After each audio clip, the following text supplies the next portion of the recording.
Marty Midgard, this one is for you. I'm Stephen Wolf coming at you from Namm 2022 here in Anaheim at the Revv Amplification booth. We're excited to connect with Kyle here to learn more about the company as a whole, some of the most popular products that are being showcased here today, as well as some of those products that are going to come to you sometime soon, and understand why Revv Amplification is the right company for you. So welcome here, Kyle. Hi, Marty. No, thank you for having me. I really appreciate it, guys. Awesome. So if you could just tell us, Kyle, a little bit about how Revv started, just kind of what that startup looked like and how it got us to where we are today.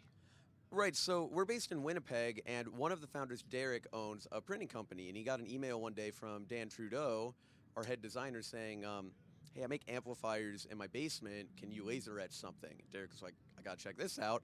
He said it was the best amp he's ever played, and they just immediately figured out how to get the business started. And it's evolved from there, and it's cool because he's a very technical, like engineer-focused guy, and he has an original vision for the amps. And as the company has slowly grown, it's turned into like, what do recording artists need? What do engineers need? What do touring musicians need? And now it's a combination of like Dan's favorite sounds and his engineering expertise, and really incorporating customer, artist, engineer feedback to try to come up with something that's like greater than the sum of its parts. You know, like not only do we have a really cool amplifier, we're trying to make it a very useful tone tool for a working musician or a hobbyist or an engineer. Absolutely. So you mentioned obviously these different amplifications, no applications. That's what we're looking for. But these different applications for these amps, you obviously on some of your posters outside talk about on the stage, studio, and home. Can you just touch on what amplifiers have been used in different applications throughout the industry? Right, so I guess the genesis of all that, you could say in 2019, we released our D20 head.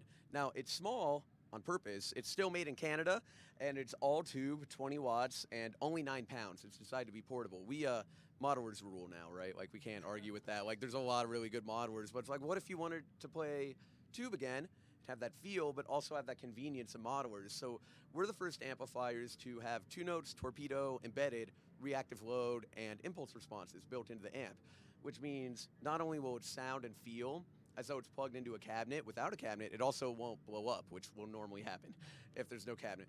And the impulse responses are very, very accurate studio microphone captures of what a cab sounds like. So you can XLR straight out of the back to that into your interface at home, into the desk at the studio, or to front of house on stage.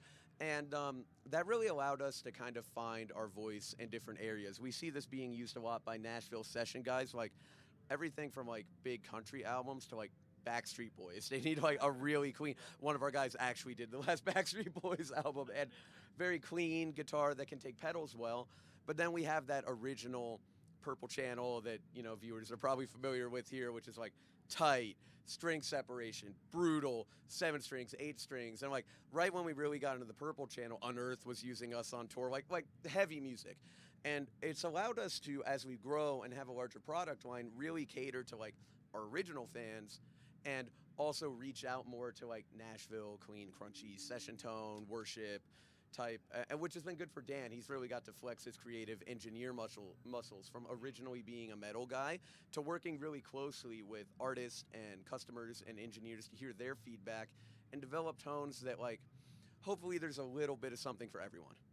Absolutely. Now, last question, I guess. What separates Revv Amplification from some of the others? If you were to pick a couple characteristics, maybe, or whether it's from build quality or to tonality, just what separates you guys from the rest of the amp companies that are out there? Well, that's hard because amps are really good right now, and I like most amps and own a bunch of non-Revv amps, so they're all really good.